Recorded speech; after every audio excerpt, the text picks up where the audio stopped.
Hello friends, गुरु दीपक जागरण channel पर आपका स्वागत है। साथियों, आज हम क्षेत्रमिति में जो त्रिभुजों के अलावा अन्य जो आकृतियां बनती है 2D में, उनके बारे में पढ़ना चाहते हैं। इससे पहले कि मैंने दो वीडियो बनाए हैं, उनमें त्रिभुजों के गुणधर्म और उनके जो प्रमुख सूत्र अपने काम में आने वाले परीक्षाओं में, उसके बारे में चर्चा की थी। आज हम त्रिभुजों के अतिरिक्त जो अन्य 2D आकृतियां हैं, उनके बारे में जानने का प्रयास करेंगे। साथियों, सबसे पहले हम लेते हैं वर्ग को। वर्ग या अंग्रेजी में कहें तो स्क्वायर, अंग्रेजी में कहें तो स्क्वायर। साथियों, वर्ग एक ऐसी आकृति होती है, ये 2D की बात चल रही है इसलिए आप ऑलरेडी ये समझ जाएंगे कि हम 2D की बात कर रहे हैं। वर्ग एक ऐसी आकृति होती है जिसकी सभी भुजाएं एक ही माप की होती है, यानी चारों भुजाएं जिसकी समान माप की हो और साथ में जिसका हर कोना 90 डिग्री का हो, जिसका हर कोना 90 डिग्री का हो, वो वर्ग कहलाता है। एकदम चौकोर आकृति जो है वो उसे हम वर्ग कहते हैं। हम वर्ग के यहाँ पर कुछ सूत्र जानना चाहते हैं। सबसे पहले वर्ग का क्षेत्रफल देखिए। यदि हम वर्ग का क्षेत्रफल का सूत्र है भुजा की स्क्वायर, भुजा की स्क्वायर। या फिर हम कह सकते हैं, यदि साइड हम इसकी ए माने तो इसकी चारों भुजाएं हैं वो ए होगी, चारों भुजाएं एक ही माप की होगी। और इसे हम यदि क्षेत्रफल निकाले तो भुजा की स्क्वायर, भुजा गुणा भुजा, साइड इंटू साइड, भुजा गुणा में भुजा, ये इसका सूत्र होगा। मान लीजिए वर्ग की आपको एक भुजा दे दी गई है, वर्ग की एक भुजा 10 सेंटीमीटर है, इसका क्षेत्रफल निकालिए। तो यदि 10 सेंटीमीटर, ए का मान 10 सेंटीमीटर है, तो यहाँ पे 10 गुणा 10, 10 गुणा 10, यहाँ पे 100 सेंटीमीटर स्क्वायर या वर्ग सेंटीमीटर इसका क्षेत्रफल हो जाएगा। दूसरा, वर्ग का परिमाप, वर्ग का परिमाप, परिमाप से आप अर्थ लगाएंगे बाउंड्री। टोटल बाउंड्री कितनी इसकी हमें साफ पता लग रहा है। यहां से हम चले, यदि ये हम वर्ग के चारों कोने हैं, उनको ए बी सी डी नाम दे देवे तो यदि हम यहाँ से ए से चले, ए से बी, सी, डी और डी से ए, ये हो जाएगा इसका परिमाप। यानी इसकी चारों ओर की बाउंड्री का जोड़ है वो परिमाप कहलाएगा। और इसका सीधा सा सूत्र है 4 गुणा भुजा, क्योंकि चारों भुजाएं एक ही माप की है इसलिए 4 गुणा भुजा यहाँ पर सूत्र लगेगा। यदि एक भुजा 10 सेंटीमीटर की मानी जाए इसकी, तो इसका परिमाप हो जाएगा 4 गुणा 10, 40 सेंटीमीटर। साथियों, वर्ग के बारे में जो तीसरी बात आपको जानकारी रखनी है वो ये कि वर्ग का विकर्ण है। यहां पे हम देखें, यदि ये 2 सेंटीमीटर मान लेवे या ए ही मान लेवे, तो यहाँ पे ए बी सी है वो एक समकोण त्रिभुज हो गया है। और समकोण त्रिभुज हम पाइथागोरस प्रमेय लगा सकते हैं। तो यहाँ पे यदि हमें विकर्ण पता लगाना हो, जिसे हम डायगोनल बोलते हैं अंग्रेजी में, विकर्ण डी, तो यहाँ पे हम देखते हैं कि यदि पाइथागोरस प्रमेय से निकाले तो कर्ण की स्क्वायर यानी एसी की स्क्वायर बराबर आधार की स्क्वायर जोड़ लंब की स्क्वायर, एसी की स्क्वायर बराबर 2a स्क्वायर, एसी बराबर √2a। यहाँ पे वर्गमूल 2 गुणा में भुजा, भुजा के ऊपर वर्गमूल नहीं है, वर्गमूल का चिन्ह नहीं है, यानी √2 भुजा a है तो यहाँ पे कर देंगे a। यदि किसी वर्ग का विकर्ण निकालना हो तो उसका शॉर्टकट सूत्र है वर्ग का विकर्ण। वर्ग का विकर्ण निकालना हो तो उसके लिए शॉर्टकट सूत्र लगेगा वर्गमूल में 2 और गुणा में भुजा, वर्गमूल 2 गुणा भुजा, ये आपको ध्यान में रखना है। और सीधी सी बात है, ये क्षेत्रफल नहीं, इसके स्क्वायर नहीं लगाएंगे उत्तर में, सीधा सेंटीमीटर तो सेंटीमीटर और मीटर तो मीटर ही लगाएंगे। साथियों, ये कुछ जानकारी है वर्ग के बारे में, बेसिक जानकारी, आपको इसे अच्छी तरह से याद रखनी है। इसके बाद आप स्क्रीनशॉट लेना चाह सकते हैं। इसके बाद हम शुरू करते हैं बात इससे अगले आकृति की। वर्ग के बाद अगली जो आकृति हम ले रहे हैं वो वर्ग से बनी हुई होती है, जिसका नाम है समचतुर्भुज। वर्ग के बाद अगली आकृति हम देखते हैं समचतुर्भुज। अच्छा सॉरी, मैं एक वर्ग की विशेषता बताना आपको भूल गया, वो मैं अभी बता देता हूं आपको। वर्ग के जो विकर्ण होते हैं, अच्छी बात है ये आपको एग्जाम्स के अंदर कई बार सहायता करती है। ये वर्ग की बात करें अभी हम, वर्ग के जो विकर्ण होते हैं वे बराबर नाप के होते हैं। यदि इसे हम d1 माने, डायगोनल 1, इसे d2 माने, तो d1 बराबर d2 होता है। नंबर एक बात। नंबर दो बात, वर्ग के विकर्ण एक दूसरे को बराबर विभाजित करते हैं, समान रूप से विभाजित करते हैं, समद्विभाजित करते हैं। यानी ये पार्ट जितना होगा, यदि ए से ओ तक का जितना पार्ट है उतना ही सी से ओ तक का पार्ट होगा। और दोनों विकर्ण बराबर होते हैं, मैंने बताया आपको, तो इनके आधे आधे पार्ट भी बराबर होंगे। इसमें बी ओ जितना होगा उतना ही डी ओ होगा। यानी ए ओ बराबर बी ओ बराबर सी ओ बराबर डी ओ। चारों पार्ट है इसके, वे बराबर नाप के होंगे। अगली विशेषता विकर्णों की, ये एक दूसरे को 90 डिग्री के ऊपर काटते हैं। यानी यहां पर चारों ओर 90-90 डिग्री के कोण बनाएंगे। ये विशेषता आपको अच्छी तरह से याद रखनी है। वर्ग के विकर्ण होते हैं एक दूसरे को लंब समद्विभाजित करते हैं, लंब समद्विभाजित। इसका अर्थ ये हो गया है कि 90 डिग्री का तो कोण बनाते हैं, लंब बना दिया, यहाँ पे समद्विभाजित बराबर दो भागों में बांटते हैं और दोनों विकर्ण बराबर है, इसलिए इसके चारों का चारों पार्ट है वो बराबर होते हैं। ये 90 डिग्री वाला बहुत काम में आता है, आप ध्यान में रखिएगा। अगला हम देखते हैं, अगली आकृति समचतुर्भुज। समचतुर्भुज को अंग्रेजी में रोम्बस बोलते हैं। और यह आकृति यदि हम वर्ग को थोड़ा सा टेढ़ा कर देवे, वर्ग के कोने जो 90 डिग्री के उनको टेढ़ा कर देवे, तो उससे जो हमें आकृति प्राप्त होती है उसे हम समचतुर्भुज बोलते हैं। समचतुर्भुज, इसके नाम से ही पता लग रहा है, इसके नाम से ही पता लग रहा है सम, इसकी चारों भुजाएं है वो समान होती है। यदि हम इस समचतुर्भुज का नाम देवें ए बी सी डी, इसकी चारों भुजाएं हैं, वही वर्ग वाली विशेषता इसके अंदर आती है। ये भुजा के संबंध में कि इसकी चारों भुजाएं हैं वो समान माप की होती है, एक ही माप की होती है। लेकिन अंतर कहाँ आ गया है? अंतर अब आ गया इसके कोणों में। अब इसके जो एंगल है, कोणे हैं जो, वो 90 डिग्री के नहीं रहेंगे। इसके कोणे हैं, चारों के चारों कोणों एक साथ 90 डिग्री के नहीं रहते हैं। नंबर 3, इसके जो विकर्ण है आपको साफ पता लग रहा है। जो वर्ग वाली आकृति थी उसके अंदर हमें सामने से साफ देखने से पता लग रहा था कि इसके विकर्ण है समान नाप के होंगे। लेकिन यहाँ पर वर्ग को थोड़ा सा टेढ़ा करके और बना दिया गया है, तो एक कोना लंबा हो गया, एक कोना सकड़ा हो गया है। तो यहाँ पर इसके जो विकर्ण होते हैं वो आपस में समान माप के नहीं होते हैं। ये आपको अच्छी तरह से याद रखना है। यहाँ पे यदि समचतुर्भुज का हम क्षेत्रफल निकालना चाहे, समचतुर्भुज का क्षेत्रफल, समचतुर्भुज का क्षेत्रफल है, उसके लिए जो सूत्र लगेगा वो होगा 1/2 गुणा में d1 गुणा d2। d1 का अर्थ है पहला विकर्ण और d2 का अर्थ है दूसरा विकर्ण। ये इसका हम सूत्र लगा सकते हैं। नंबर 2, यदि समचतुर्भुज का परिमाप पता लगाना हो,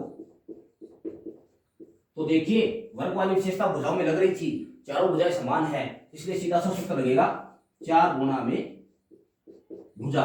4 गुणा भुजा है वो इसका परिमाप है। आसानी से हम 4 गुणा भुजा के सूत्र से हम निकाल सकते हैं। रही बात विकर्णों की, तो d1 है वो बराबर नहीं होता है d2 के। d1 है वो d2 के बराबर नहीं होता है। दूसरी बात, समद्विभाजित करते हैं विकर्ण एक दूसरे को। विकर्ण है, विकर्ण एक दूसरे को समद्विभाजित करते हैं। विकर्ण एक दूसरे को समद्विभाजित करते हैं, एक दूसरे को आधा आधा काटते हैं। यहां पे ओ लिखा जाए तो ओए जितना होगा उतना ही ओसी होगा, लेकिन ओए के बराबर ओ भी नहीं होगा।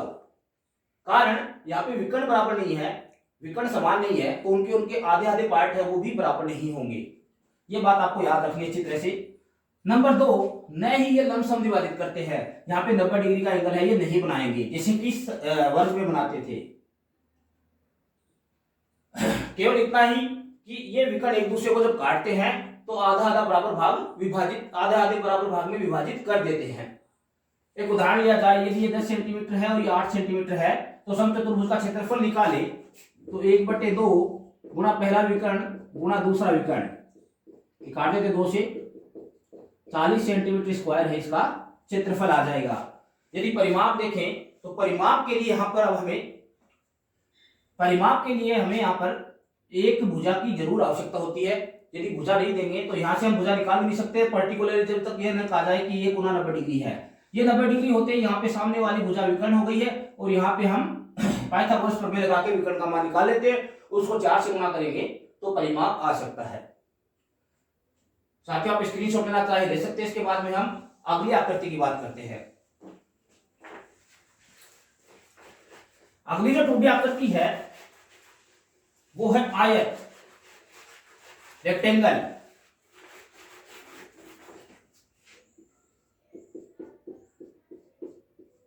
रेक्टेंगल के बारे में देखते हैं, इसकी विशेषताएं और इसका क्षेत्रफल परिमाप निकालने के कौन कौन से सूत्र होते हैं।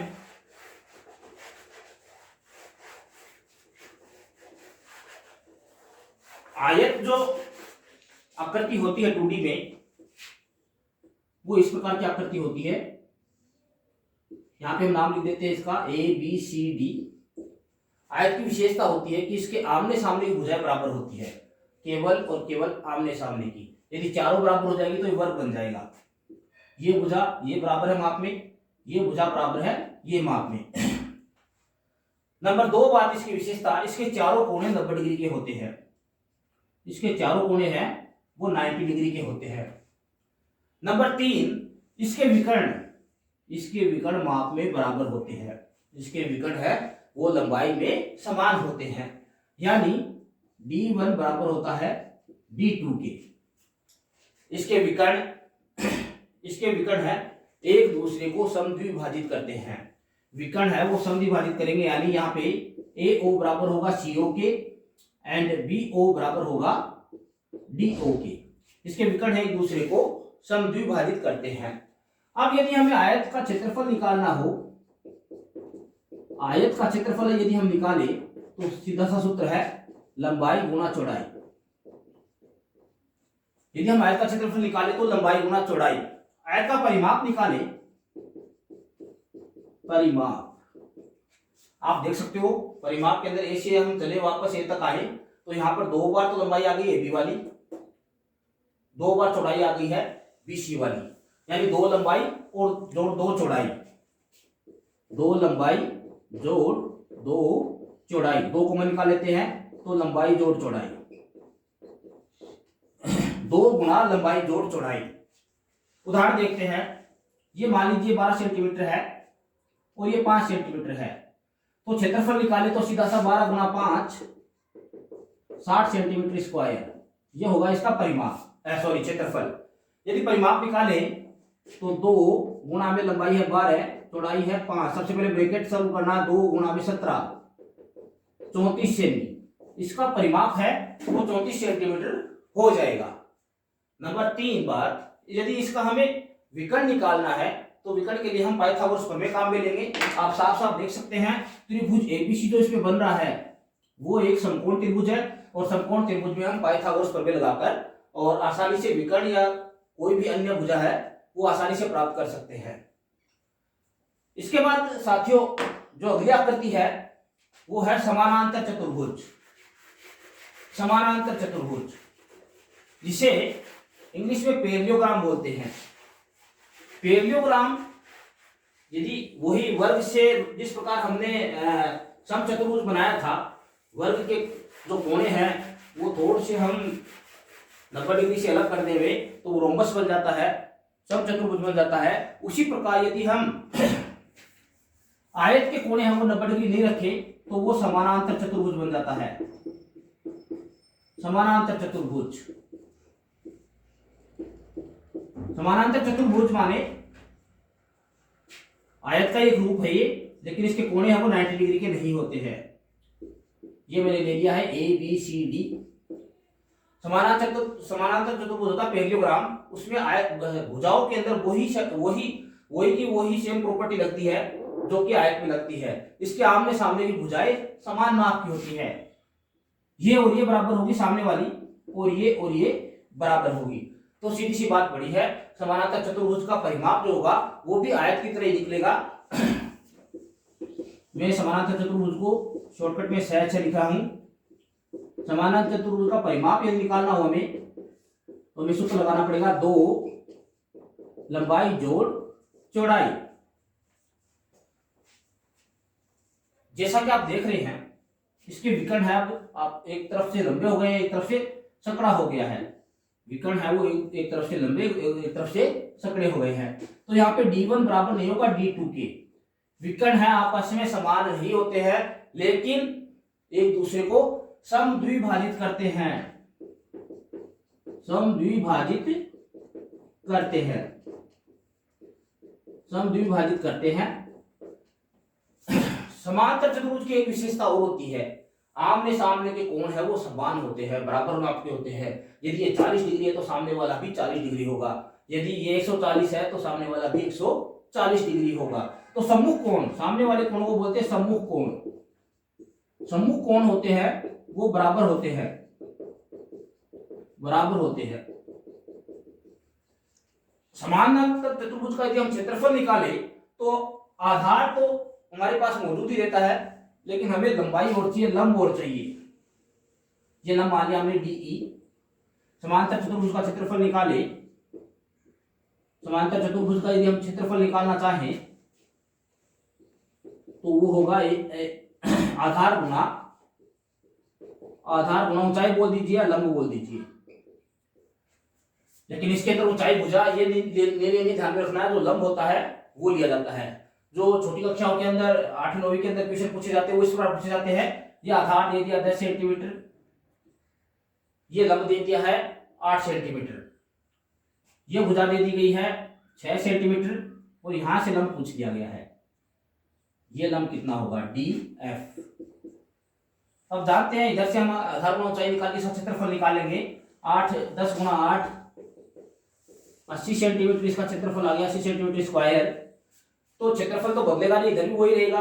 यहाँ पे क्या है 6 गुना में इसकी ऊंचाई है DF बराबर कितना आया था क्षेत्रफल 80। इधर से भी क्षेत्रफल ही निकल रहा है, आधार ले लिया है लंब ले लिया, आधार गुना लंब, आधार गुना ऊंचाई। यहाँ भी आधार गुना ऊंचाई दे दी है।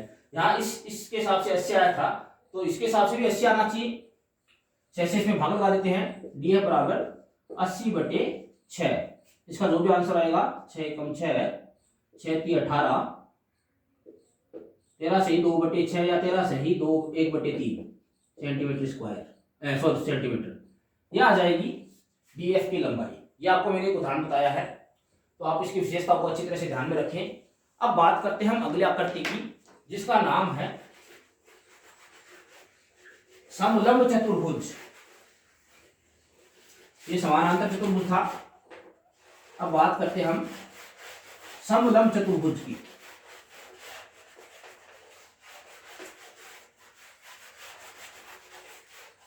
समलंब चतुर्भुज में 2 भुजाएं आमने सामने की है वो समानांतर होती है, चारों में से 2 भुजाएं, समलंब चतुर्भुज।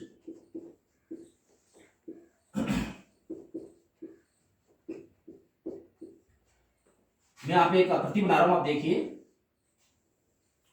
इस प्रकार की आकृति जो है वो समलंब चतुर्भुज कहलाएगी यदि ये भुजाएं दोनों समानांतर हो। मैंने यहाँ पे ABCD लिख दिया है। ABCD एक समलंब चतुर्भुज यदि हो, आप साफ साफ देख सकते चित्र के अंदर कि इसके कोण हैं, इसके कोण जो है अंदर के वो समान नहीं होंगे, आमने सामने के भी बराबर नहीं होंगे। लेकिन यहाँ पे AB भुजा जो है वो समानांतर है CD के। समानांतर का अर्थ हो गया बीच की दूरी इनके बराबर है। इसका मतलब यहाँ पर समानांतर भुजाओं के सूत्र है वो लगेंगे, और इसका मतलब ये हो गया कि इसका ये कोण है दोनों मिला के 180 डिग्री बनेंगे। इसी प्रकार ये दोनों कोणे हैं, समानांतर भुजाओं से जो तिर्यक रेखा होती है उसको काटते हैं तो दो कोण बनते हैं, ये कोण और ये कोण दोनों जोड़ के 180 डिग्री बनेंगे। अब हम बात करते हैं समलंब चतुर्भुज के क्षेत्रफल की। समलंब चतुर्भुज का क्षेत्रफल, इसके लिए जो सूत्र लगता है वो है 1/2 गुणा में ऊंचाई या लंब गुणा में समांतर भुजाओं का योग, समांतर भुजाओं का योग, या इसे यूं भी कह सकते हैं समलंब चतुर्भुज का क्षेत्रफल बराबर समांतर भुजाओं का औसत गुणा में एच या ऊंचाई। समांतर भुजाओं का औसत का अर्थ हो गया भाई इन दोनों को जोड़ के 2 का भाग लगा देंगे, और ये यहाँ पे हो रहा है समांतर भुजाओं को जोड़कर उसमें 2 का भाग हम लगा रहे हैं, तो दोनों सूत्रों के अंदर अंतर नहीं है, थोड़ा सा इसको अच्छे तरह से समझ लीजिए। मान लीजिए 10 सेंटीमीटर इसकी भुजा है और ये 20 सेंटीमीटर इसकी भुजा है, और यहाँ पे लंब दे रखा है, यही इसकी लंबाई होगी, यही इसकी एच होगी, ऊंचाई होगी, ये 8 सेंटीमीटर दे रखा है। तो समलंब चतुर्भुज का यदि हमें क्षेत्रफल निकालना है तो 1/2 गुणा ऊंचाई, ऊंचाई देखिए इसकी 8 है, गुणा समांतर भुजाओं का योग, ये 10 और ये 20 इनका जोड़ करना है, 10 जोड़ 20।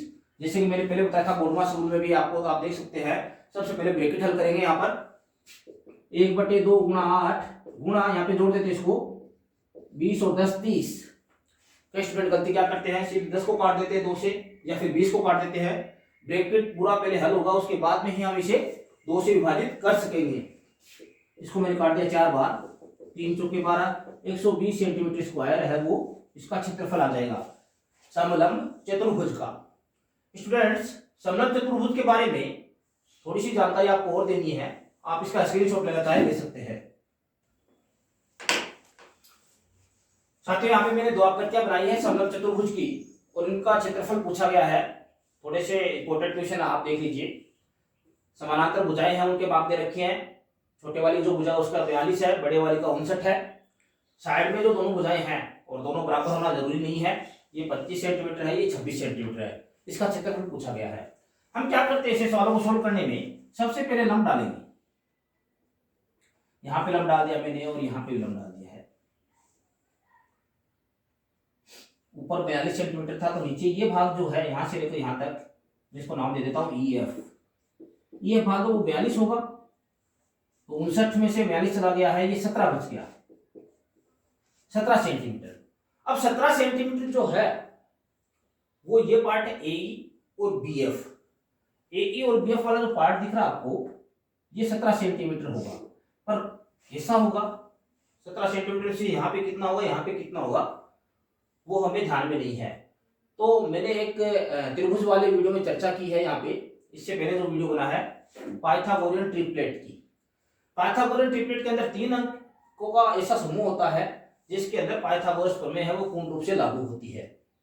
यहाँ पे हम देखते हैं, यदि हम 7 का 17 को जिसे विभाजित करें हम 7 जोड़ 10। अब आप कहोगे यही क्यों कर रहे हो, तो मैं आपको बताऊं कि एक मेरे को याद आ रहा है पाइथागोरियन ट्रिपलेट 7 24 25। मैंने इस 25 को देख के सोचा है कि यहाँ पे 7 हो सकता है, और एक 26 का मेरे को पाइथागोरियन ट्रिपलेट याद आ रहा है 7 24 और 26। यदि इन दोनों की स्क्वायर को जोड़ के देखा जाए तो वो इसकी स्क्वायर के बराबर आता है, 625 के बराबर आता है। इसी प्रकार इन दोनों की स्क्वायर को जोड़ के देखा जाए तो वो 26 की स्क्वायर 676 के बराबर आता है। इसका मतलब यहाँ पे 24 576 और 10 676 होगा ये।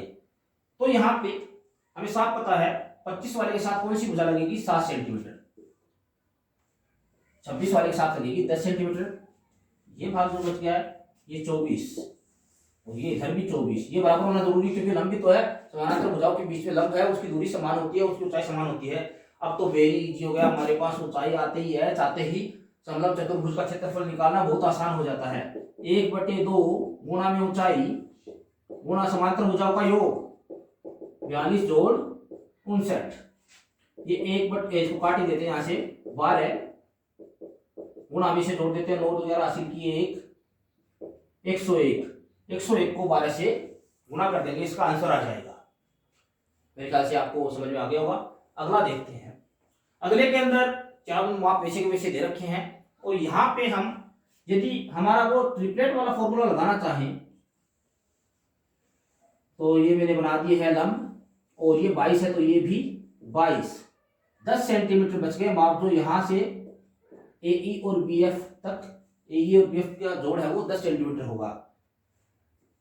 तो यहाँ पे हमारा जो पाइथागोरियन ट्रिपलेट वाला है वो फॉर्मूला है वो नहीं लग रहा है, क्योंकि यहाँ पे हम जो ट्रिपलेट लगाते हैं वो सक्सेस नहीं है। तो यहाँ पर हमें दूसरा फार्मूला काम में लेना पड़ेगा, और दूसरा फार्मूला क्या है वो देखते हैं। थोड़ा सा मैं इसे मिटा देता हूं।